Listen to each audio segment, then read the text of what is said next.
মালয়েশিয়ায় আবারও বাংলাদেশিদের ব্যাপক হারে গ্রেপ্তারের খবর সামনে এসেছে।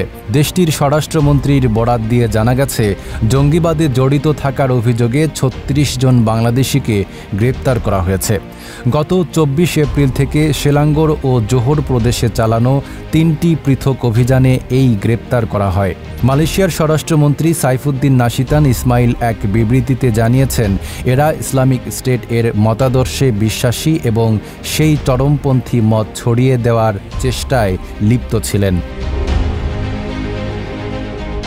তদন্তে আরও উঠে এসেছে যে এই ব্যক্তিরা তাদের নিজ নিজ সম্প্রদায়ের মধ্যে উগ্রবাদ ছড়ানো, সন্ত্রাসী কার্যকলাপের জন্য অর্থ সংগ্রহ, এমনকি নিজ দেশে সরকার উৎখাতের লক্ষ্যে সংগঠিত হওয়ার চেষ্টা করছিলেন।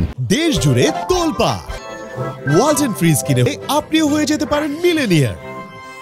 স্বরাষ্ট্রমন্ত্রী সাফ জানিয়ে দেন, মালয়েশিয়া কখনোই চরমপন্থীদের নিরাপদ আশ্রয়স্থল হতে দেবে না এবং জাতীয় নিরাপত্তা বিঘ্নিত হওয়ার যে কোনো আশঙ্কার বিরুদ্ধে কঠোর ব্যবস্থা গ্রহণ করা হবে। তবে মালয়েশিয়ায় বাংলাদেশি গ্রেপ্তারের ঘটনা নতুন নয়।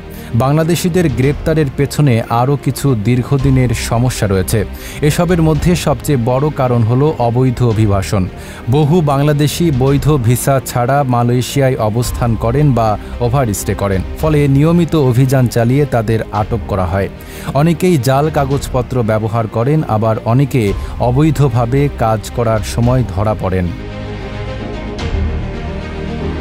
সব মিলিয়ে মালয়েশিয়ায় বাংলাদেশিদের গ্রেপ্তারের পেছনে জঙ্গিবাদের মতো বড় উদ্বেগজনক কারণ ছাড়াও দীর্ঘমেয়াদী ও কাঠামোগত সমস্যা রয়েছে, বিশেষ করে অবৈধ অভিবাসন, জাল কাগজপত্র ও মানব পাচার।